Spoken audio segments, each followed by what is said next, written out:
चित भी मेरा पट भी मेरा, चित भी मेरा पट भी मेरा। आज बिहार में चित भी मेरा पट भी मेरा। अब क्या करेंगे, कौन क्या करेंगे कहना मुश्किल है। अभी एक तरफ से जदयू के राष्ट्रीय अध्यक्ष थे, वे त्याग पत्र दे दिए। अब राजद का साथ रहेगा जदयू कि जदयू अब भाजपा में जाएगा, यह अब देखना होगा। ये तो हुई आम ये बात। असली समस्या यह नहीं है, असली समस्या यह है 2014 में नीतीश कुमार जी भाजपा से अलग हो गए। प्रधानमंत्री नरेंद्र मोदी जी का जो उनको जो नेतृत्व दिया गया, जो मोदी जी के नेतृत्व में ही भाजपा चुनाव लड़ेगी, एनडीए गठबंधन करेगी। वह अगर एनडीए गठबंधन जीतता है तो मोदी जी प्रधानमंत्री होंगे। ये 14 में हो गया था। इससे ये विचलित हो गए थे और इन्होंने मतलब अपना भाजपा से अलग हो गए। तो बहुत उस समय में जो लोकसभा चुनाव में वे भी प्रधानमंत्री के मटेरियल थे, सब कुछ था, प्रधानमंत्री के बेहतर उम्मीदवार थे। सारे जदयू वाले ने कहा मोदी जी भी बिहारी मोदी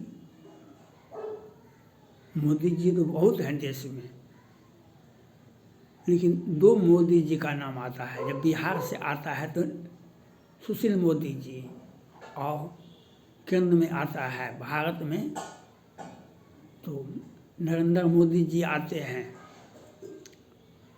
तो बिहार के मोदी जी और रविशंकर प्रसाद जी और भाजपा के बड़े बड़े, लेकिन अपना चेहरा नहीं दिखाते थे। वे अपना चेहरा नहीं दिखाते थे। तो ये लोग अब कहे कि भाई जदयू का तो उसी वक्त उदय सिंह पप्पू को पार्टी से हटा दिया गया था। उसी वक्त और चुनाव लड़े भी पार्टी से। उन्होंने एक संस्था का निर्माण किया जिस पर सुशील मोदी जी जदयू के नेता के साथ भी रहे। ये भाजपा विधायक दल के नेता भी रहे हैं सब दिन से आज तक। ये 2-4 साल से, ये 6 महीना से नहीं थे। इसके पहले भी 17-12 में ये नहीं थे। लेकिन जब से नीतीश कुमार 5 से बिहार सरकार कमान संभाले हैं, तब से ये सुशील मोदी जी विधायक दल के नेता भाजपा के रहे हैं और उप मुख्यमंत्री भी रहे हैं। और सभी विभागों को एक बेहतर तालमेल सुशील मोदी से, नीतीश कुमार जी से इनको अच्छा रहा, इसमें कहीं भी शंका नहीं है। लेकिन नीतीश कुमार जी का भाजपा के सामने तो राजनीति चल नहीं सकता है। तो ये पूरक का काम करते थे, ये पूरक का काम करते थे। तो उनके आगे आगे पूर्णिया के उदय सिंह पप्पू को पार्टी गतिविधि में उनको पार्टी से प्रधानमंत्री नरेंद्र मोदी जी भी उनके घर गए, कहा कि नहीं आप पार्टी में रहिए। चुनाव लड़े बेचारे, लेकिन पार्टी उसके बाद भी चुनाव जब हारे तो वे त्यागपत्र दे दिए। तो नीतीश कुमार जी की राजनीति को बचाने का श्रेय बहुत सारे भाजपा के लोगों को है और सुशील मोदी जी को सबसे अधिक है। सुशील मोदी जी को अब क्या करें, अब तो भाजपा तो कहती है कि जो हम नीतीश कुमार जी के लिए हमारा दरवाज़ा बंद है। तो यह बात राजनीति में कोई कुछ कहा नहीं जा सकता है। तेजस्वी यादव जी भी, राजद ने भी अपने आवास पर लिखा था जो दरवाज़ा बंद है नीतीश कुमार के बारे में, और दरवाज़ा कैसे खुल गया। अभी दोनों एक साथ हैं तो राजनीति में किसका दरवाज़ा कब बंद हो जाए, किसका दरवाज़ा खुल जाए, किसके लिए, ये कहना मुश्किल है। भाजपा आज कहती है नीतीश कुमार के लिए दरवाज़ा बंद है। राजद ने भी कभी कहा था कि नीतीश कुमार के लिए दरवाज़ा बंद है। 17 में जब ये गठबंधन तोड़ दिए थे तो उन्होंने अपने गेट पर लिखे थे जो नीतीश कुमार जी के लिए दरवाज़ा बंद है। फिर 22 में दरवाज़ा खुल गया और देश की शुरुआत में सरकार बन गई। तो आज बन गया तो आज पुनः अब वही बात भाजपा कहती है हमारा दरवाज़ा बंद है नीतीश कुमार के लिए। तो अब राजनीति में क्या होगा, बिहार की राजनीति में क्या होगा? वैसे बिहार की राजनीति से देश की राजनीति प्रभावित नहीं होती है। बिहार हम अपने आप को बहुत कुछ समझते हैं, लेकिन आप अपने आप में समझ सकते हैं, लेकिन दुनिया पूरा भारत बहुत एक राज्य नहीं है। बिहार में, भारत में एक राज्य नहीं है बिहार, बहुत राज्य हैं। और बिहार की आबादी है 13 करोड़ 14 करोड़ और भारत की आबादी है 140 करोड़। तो 140 में से अगर आप 128 करोड़ उधर है तो आप अपने आप को नहीं कर सकते हैं हम भारत हैं। आप भारत के एक राज्य के निवासी हैं, यह आपको समझना पड़ेगा। तो इसलिए अब भाजपा को अब नीतीश कुमार जी का राजनीति कैसे पुनः स्थापित हो, कैसे मंत्रिमंडल में, केंद्रीय मंत्रिमंडल में जगह मिले, कैसे बिहार का कमान संभालते हैं। अब तो डू एंड डाई की स्थिति हो गई है। अब बिहार में राजनीति में अब जदयू और राजद में अब क्या स्थिति बचा है यह तो कहना मुश्किल है। 2 दिन 4 दिन पता चल जाएगा। अब भाई गति श्याम सुंदर की फेरी अब क्या होता है। लेकिन जब आप अस्थिर मानसिकता से, आप चालाकी से आप कहीं कुछ हासिल कर सकते हैं, कहीं कुछ आप हासिल कर सकते हैं, लेकिन वह अस्थाई नहीं हो सकता है। वह अस्थाई नहीं हो सकता है। आज अस्थाई रूप से और भारत में यही हर्ष क्षेत्रीय दलों का होता रहा है। क्षेत्रीय दलों में जो अपने आप को एक्सटेंड करते रहे, जैसे उड़ीसा के मुख्यमंत्री, उनको बहुत प्रलोभन दिया गया, लेकिन वे कहे कि नहीं, हम उड़ीसा तक ही रहेंगे, हम उड़ीसा से बाहर नहीं जाएंगे, उड़ीसा के बाहर नहीं जाएंगे। जो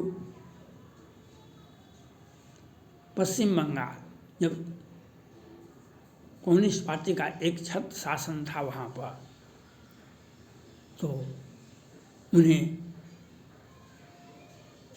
प्रलोभन दिया गया। पहले तो वे स्वीकार नहीं की ज्योति बसु जी, बाद में वे स्वीकार कर लिए। तो दिल्ली आए तो भट्टाचार्य जी मुख्यमंत्री बने वहाँ पर, जो भी 5 साल तक रहे। उसके बाद तो उनका कम्युनिस्ट पार्टी का खटिया ही खड़ा हो गया, वे सदा के विलीन हो गए। कम्युनिस्ट पार्टी वहाँ से मिट गया। तो क्षेत्रीय दलों का जो दिल्ली को देखा क्षेत्रीय दल, उसका हर्ष वही होता है। आप सपने में, अब अभी ठंडा का मौसम शुरू हुआ है, अभी ठंडा का मौसम कल से भयंकर शुरू हो गया है। तो अभी आप धूप को खूब सेकने के लिए बेचैन होइएगा, लेकिन ये बैसाख महीना धूप को देख करके छौंक में देखते हैं, धूप को देखते हैं तो छौं चले जाते हैं। और अभी ठंडा का मौसम शुरू हुआ है, तो अभी अब धूप सेकने के लिए हम सड़क पर चले जाते हैं। घर में नहीं मिल पाता है धूप बहुत सारे लोगों को, तो सड़क पर चले जाते हैं। तो यही परिस्थितियाँ हैं। क्षेत्रीय पार्टी का वही हर्ष होता है। कभी मौका मिलता है तो मुख्यमंत्री बन जाते हैं, और कभी मौका मिलता है तो पार्टी नेस्तनाबूद हो जाता है। तो यही होता है क्षेत्रीय पार्टी का। हमने पहले भी कहा था, जो वही 5 राज्यों में चुनाव हुआ, एक में क्षेत्रीय पार्टी आई, एक में कांग्रेस पार्टी आई, 3 में भाजपा जीती। हमने कहा था देशवासियों से, आप दो पार्टी भाजपा और कांग्रेस, ये क्षेत्र राष्ट्रीय पार्टी है। ये कांग्रेस पार्टी भी 50-70 वर्षों से भारत पर शासन करती है। 10 वर्ष मोदी जी को भी हो गया, अटल बिहारी वाजपेयी भी 5 वर्ष तक रहे थे, और कुछ पार्टी और नेता भी प्रधानमंत्री रहे, वीपी सिंह, चंद्रशेखर सिंह भी, देवगौड़ा जी भी रहे थे। तो आज देश में क्षेत्रीय पार्टी का भविष्य बहुत दूर नहीं दिखाई पड़ता है, बस सीमित दायरा में ही रह जाता है, और रहना भी चाहिए। नहीं तो ये अगर रह जाएंगे, अभी आपने देखा 1 साल से जो बिहार में क्षेत्रीय पार्टी का कर्तव्य, कितने अरमान से जनता ने वोट दिया था राजद को, कितने अरमान से भाजपा को वोट दिया था, और भाजपा ने भी धोखा दिया जनता, बिहार की जनता को। उन्होंने अपना समर्थन देखा कि बिहार के मुख्यमंत्री को, जो तीसरी पार्टी थी, उसको समर्थन देखा कि उसको मुख्यमंत्री बना दिए। भाजपा ने कोई अच्छा काम नहीं किया था। और उसके बाद राजद ने इतना 80-85 विधायक उनके साथ हैं, और राजद का 75 था विधानसभा में, और 5 विधायक और मिले उनसे। उनका व्यक्तिगत पार्टी राजद का 80-85 है। उन्होंने 44 विधायक वाले को समर्थन दे दिए, कहा मुख्यमंत्री बन जाइए। अब मुख्यमंत्री बन गए तो बहुत दिनों तक तो हम आपको ढो नहीं पाएंगे। अब ये कुर्सी छोड़ना नहीं चाहते हैं, इनको कुर्सी से लिपटे हुए हैं। अब राजद को ये खराब लगता है कि भाई हमारा समर्थन जनता को हम क्या आवाज़ देंगे। तो अब ये भी अपना राजनीति शुरू किए, अब वो भी राजनीति शुरू किए। बीच में एक रणजीत सिंह जी आए। तो अब ये होता है, क्षेत्रीय पार्टी का भविष्य बहुत दूर नहीं जाता है। इसलिए क्षेत्रीय पार्टी का राजनीति बहुत दूर नहीं जा सकता है।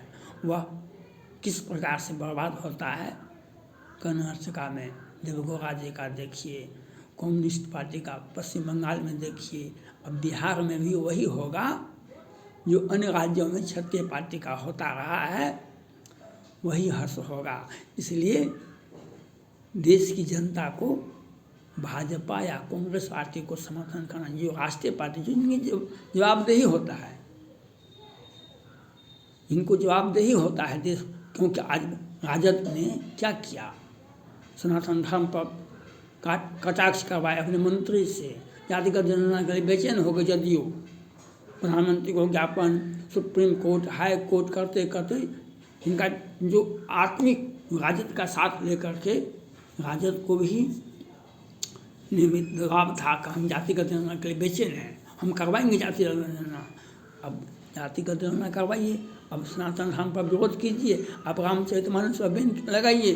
अब आपका असली चेहरा राजद का भी सामने आ गया और जदयू का भी सामने आ गया। ये बात आप समझिए भारतवासी, बिहारवासी, आपके क्षुद्र नदी थोड़े जल भोगा, क्षुद्र नदी थोड़े जल भोगा। सावन भादों में छोटी छोटी नदियाँ विकराल रूप धारण कर लेती है, मैं तो देखता हूँ। लेकिन वह बैसाख आते आते, मई जून में आते आते उसका देखिए क्या हर्ष होता है। आज वही हर्ष बिहार में राजद और जदयू का हो रहा है, जिसको जनता स्वीकार करे। नए वर्ष के अवसर पर आपको वह खट्टा मीठा अनुभव हो जाएगा। थैंक्स।